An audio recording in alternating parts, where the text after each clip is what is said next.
When visitors step into our ultimate schoolyard garden display next month at the Southern Spring Home and Garden Show, they'll likely marvel at the big vegetable and flower garden plants that look like they came from some future June or July.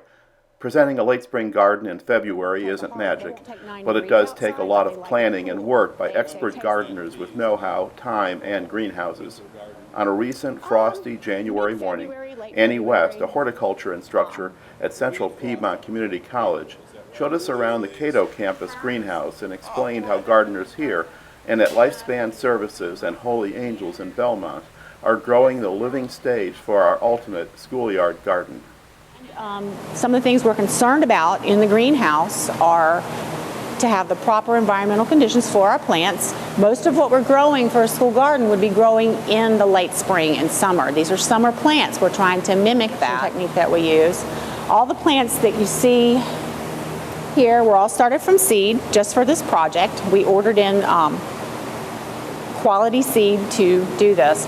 These plants are annual plants. Almost all the plants that you see, the vegetables, they grow 1 year. They're done. You can't really dig them out of your yard and carry them over in a greenhouse. So we have broccoli, dwarf sunflowers, kohlrabi, red kale, cilantro, tatsoi, lettuce, onions, peas.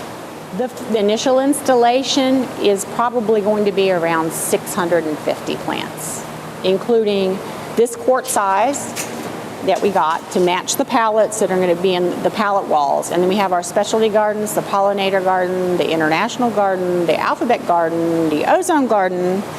So we have some different size plants that are going to be gallons, this size pot, and bigger that are going to be in those gardens growing. Are these plants about where you hoped they would be at this point? Are they doing what they need to do for you? Yes, we're 41 days out. So we can manipulate the temperature. They've not gotten any fertilizer yet. Bump the temperature up. So how big, for instance, might the peas be by the time we get to the schoolyard garden in the late February? Well, it should be about that tall.